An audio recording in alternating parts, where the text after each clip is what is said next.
The French are true masters at the art of baking, and their baked goods are appreciated the world over. On today's episode, we'll demystify the techniques of 4 of my favorite French classics. French macarons, beautifully colored, deliciously flavored.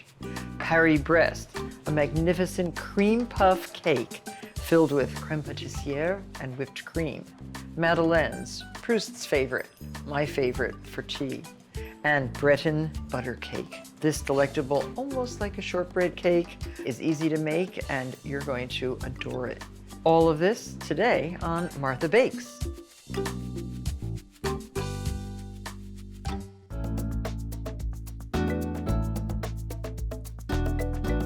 Does the idea of baking French desserts sound a bit intimidating? Well, today I'm going to change all that, beginning with a delicate raspberry-filled macaron. And a macaron is not to be confused with a macaroon. This little French macaron is a small confection made from egg whites, sugar, and ground almonds.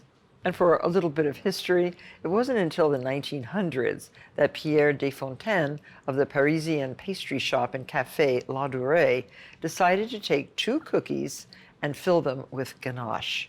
So let's show you how to make them. In a food processor, you'll need to grind very, very fine 2/3 of a cup of almonds, but more exactly 71 grams of almonds. So it's good to have a little scale.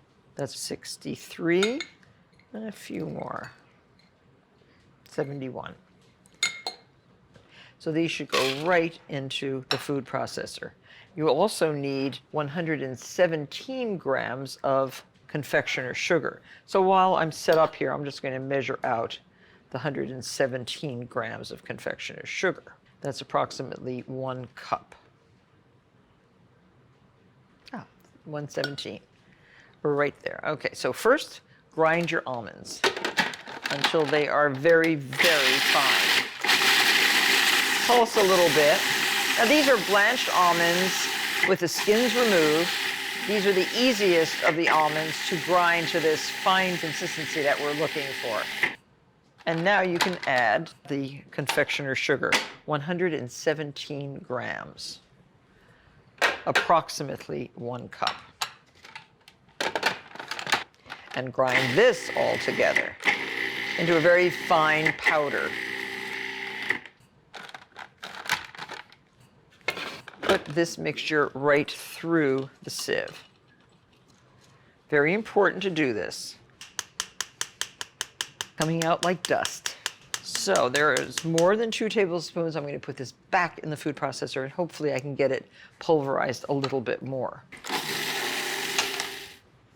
Here is our lovely, delicate mixture, ready to be turned into silken cookies. And now for the egg whites, which gives the volume to the cookies. 2 egg whites and 1/4 cup of granulated sugar. Put that right into the bowl of a stand mixer and mix with a whisk just to start the process.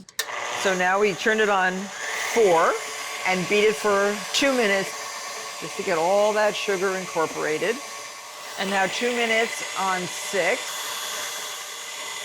Have a pastry bag fitted with a 3/8 inch round tip for the size macaron that we're making. And have that standing in a glass with the top folded down like a cup.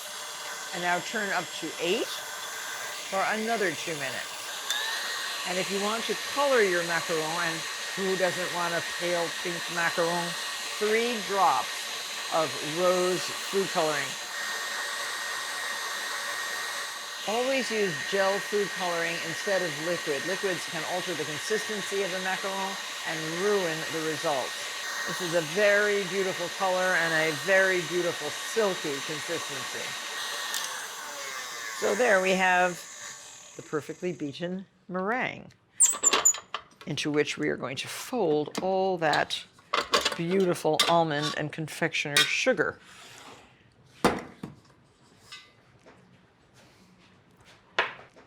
Now just add all that mixture all at once. And there's a particular way to fold in to go around and then push down. Go around and push down 37 times.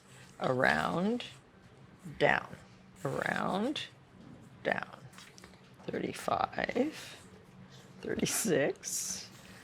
I'm following exact instructions from someone who has made thousands of these. And if it takes 37 exhausting folds, I'm going to do that because I want this to be perfect. And I want to make the $2.50 macaron. That's what they are retailing for, and even more in all the fancy bakeries. And we have figured out that you can make them at home for approximately 18 cents each. So now put this right into your pastry bag.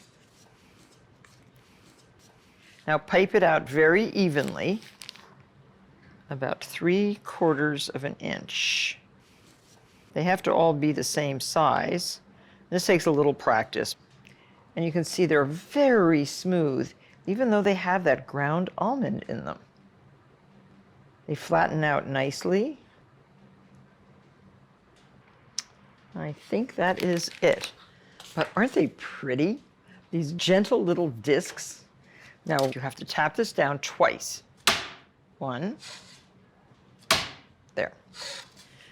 Now transfer this to a preheated 350-degree oven with a rack in the lower third and bake rotating halfway through your 13-minute baking time.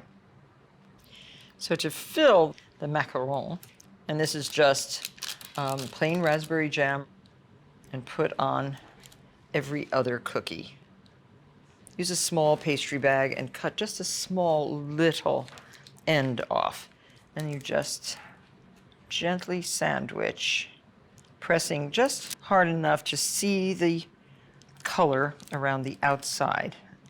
Macarons should be refrigerated until ready to use. So beautiful. Now the chocolate, you can make chocolate macarons by substituting 3 tablespoons of unsweetened Dutch processed cocoa powder for 1/4 cup of the almond flour. As you can see, we've made raspberry, we've made pale pink, we've made coffee flavored macaron. So gorgeous.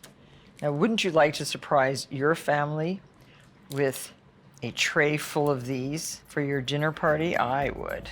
Make dozens. Your friends will not believe that you made these macarons yourself.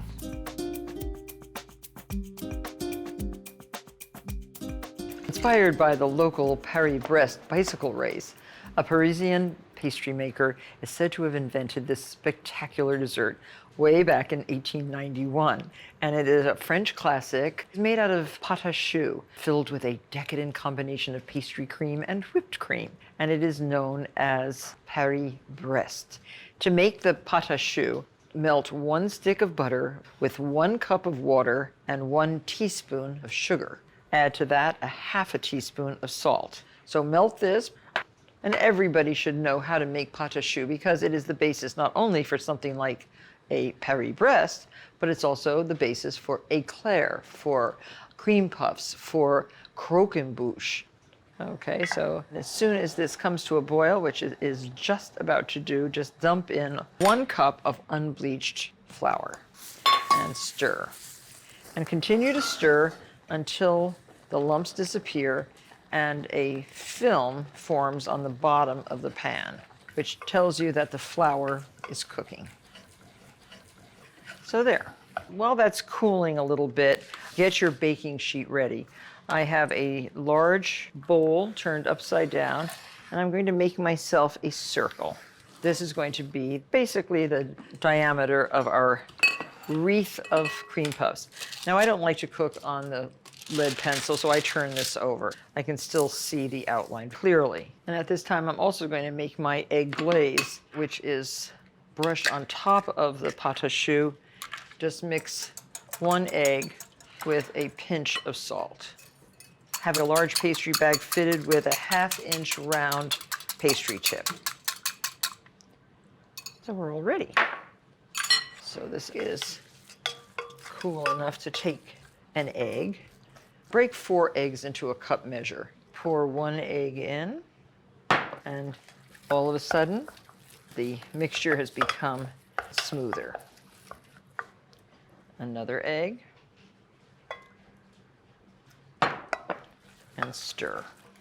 So here we have our beautiful pâte à choux. And you put this into your pastry bag. And the fresher and more yellow the eggs, the more beautiful the puffs. So twist your bag. Now before you start to make your wreath, put a little bit of pâte à choux under each corner of your parchment paper to prevent it from blowing up and ruining your wreath while baking. So now make puffs approximately 1 3/4 in diameter. And it takes about 16 puffs to go around. So now if you have any little rough spots, you can just take a little water and with your finger smooth out the top of the puff. Now brush with a soft brush and your salty egg glaze right on the top. Your oven should be preheated to 425 degrees. These will puff and turn a golden brown in approximately 10 minutes. You reduce the temperature of your oven to 375 and bake until the puffs are fully puffed, about 30 minutes more. So now these have been in for 40 minutes. Look how beautifully puffed they are. Pierce each one of these puffs right on the side and put back into the oven with the door ajar just to dry out the inside. If you have to, prop it open with a wooden spoon. Let the wreath stay in the oven for 1 hour. And now for the filling for our Paris-Brest. This is crème pâtissière. Into 1½ cups of milk, add the seeds and pod of 1/2 of a vanilla bean. Into the milk also a pinch of salt and 1/4 cup of granulated sugar. 3 egg yolks in a bowl, mixed with 2 tablespoons of sugar and 3 tablespoons of cornstarch. Whisk these together. We'll temper these with the hot cream. If you add the hot liquid all at once, they will curdle and be rendered useless, and you're going to have to start all over again. It has happened. Stir this in a slow stream into the egg yolks, warming them, tempering them, and pour your egg yolks into the rest of the hot milk.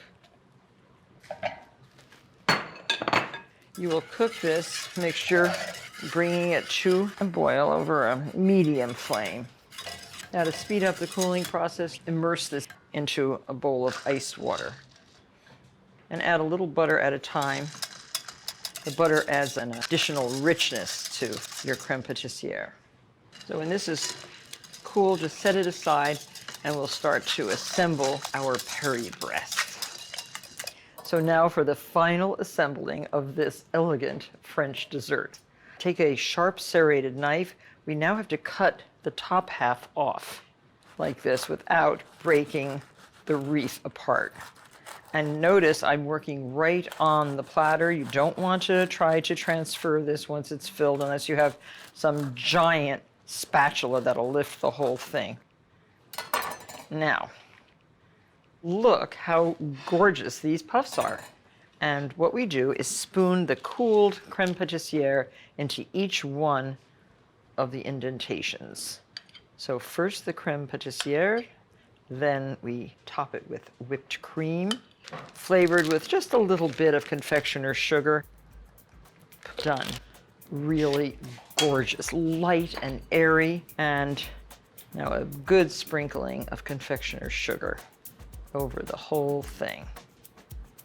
A beautiful Paris-Brest. Enjoy.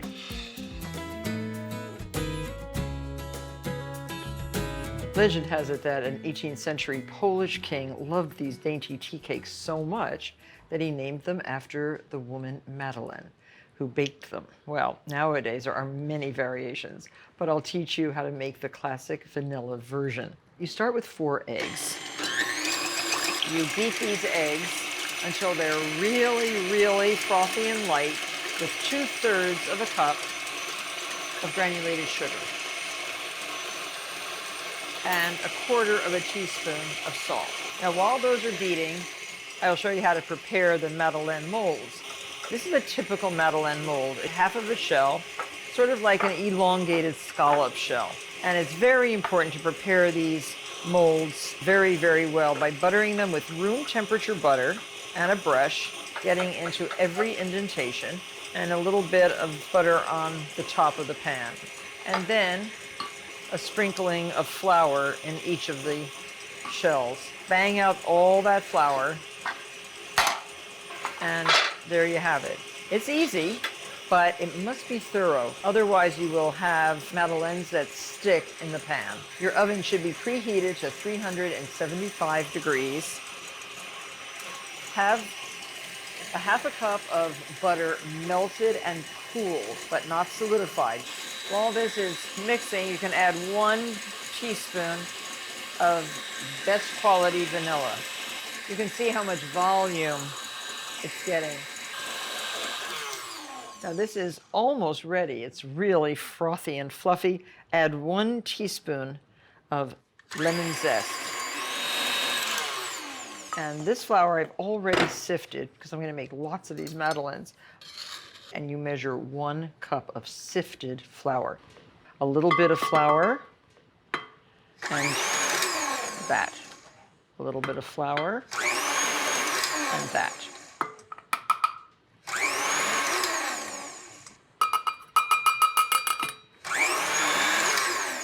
Now take your beater off, and you still have the butter to incorporate. Now make sure the butter is cool, and a little bit at a time, fold into the batter. Working quickly around and around. It's good to turn your bowl as well as swirl around. That's 1 stick of butter. So now this is beautifully incorporated, ready to spoon into our molds. You can use a little scoop like this. You could use 2 spoons. I find that the madeleines will become more even size if you use an ice cream scoop like this. The batter does even out. Now I could go on and on about Marcel Proust and his madeleines. That's really kind of what made madeleines famous for me. When I read À la recherche de temps perdu, remembrance of things past. But see how pretty this looks? They're leveling out. Now this recipe makes 36 madeleines. Keep filling your molds. Get them right into a preheated oven, 375 degrees, 7 minutes. Set your timer. So now 7 minutes. Golden brown around the edges. And you press, oh, they pop right back. That's exactly nice. And it's a nice little bit of golden brown. So these should cool for a second so you can handle them. And I always like to test that they're going to pop out. And I just lift with the point of a bamboo skewer like that. And all of them seem to be semi-loose. Some a little looser than others. So, and don't get upset, but I just turn them like this, and out they come. Perfect little madeleines. Oh, there's one more. Tender, light as feathers, delicious madeleines. Now, I think I know why Proust dreamed about them. You can sprinkle these while they're still a little bit warm with a tad of confectioner's sugar, and traditionally these are served hot out of the oven, generally wrapped in a white linen napkin in a little basket or bowl. In the very fanciest restaurants in New York, they are served right before the fancy formal desserts as a little amuse-bouche, I think. But I love these, and I will continue to make them forever. Madeleines are delicious any time of day. Enjoy.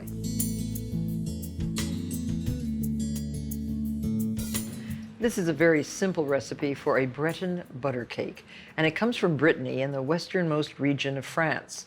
Baked with little more than butter, flour, sugar, and eggs, this crosshatch decorated French classic makes an attractive dessert, especially when served with a fruit compote if you like. 4 egg yolks, into your mixer. Mix this with 1 cup of granulated sugar. So instead of starting with butter and sugar, we're starting with egg yolks and sugar, then adding the butter. So it's a little different than a regular cake or cookie recipe. Now, while that is beating up, add 1½ cups of all-purpose flour, unbleached white flour, and 1 cup of cake flour, which is a white flour, but it's lighter and finer than the all-purpose flour. Also, add 1½ teaspoons of baking powder and ½ teaspoon of salt. That's the dry ingredients. Whisk that together. Now, add your butter. 1 cup or 2 sticks of unsalted butter. And if you can find it, butter from Brittany. The mixture will become creamy and utterly delectable. On my trips to Brittany, I am always astonished at the richness of the baked goods. And it's all about the butter, the cream, the raw ingredients, and the finesse of the old-fashioned bakers that are there. It's time to add the dry ingredients. It'll take a little mixing to get all of this flour into the egg yolks and butter and sugar, but it incorporates. Well, I think it's done. Remove the beater and put all your dough into a 9-inch buttered, removable bottom tart pan. So I'm just pressing with the offset spatula. And the more you work with this dough, the smoother and silkier it becomes. And this has to be chilled for at least a ½ hour before you can score the top, egg wash it, and bake it. There, very beautiful. So chill that at least a ½ hour. We have one already chilled. So here's our Breton cake, nice and smooth. Brush it with an egg wash. This is just 1 whole egg beaten, and completely coat the surface. Now, score. You can use the back of a knife. Drag in a diagonal pattern. And I'm using the back because the back is a little wider than the blade. Looks pretty already. Now preheat your oven to 350 degrees. You're going to bake this for 40 to 45 minutes until the Breton cake is a beautiful golden brown, just like this. Now, to make sure that it gets that color, once you score the top, brush it again with egg. That double brushing really helps. Very good. Into your oven, set your timer. So now I'd like to show you how to serve the Breton cake. Release the ring and place this right on your serving platter. I bet that these 4 French classics were easier to make than you thought. Thanks for watching, and I look forward to seeing you on the next episode of Martha Bakes. Sprinkle your work surface with cinnamon sugar. Roll out 1 sheet of puff pastry and trim the edges. Sprinkle generously with cinnamon sugar and tightly roll each long edge toward the center. Freeze and then cut into slices. Dip both sides in cinnamon sugar and bake at 375 degrees for 12 minutes. Turn and bake until crisp, about 5 minutes more. Cool before serving.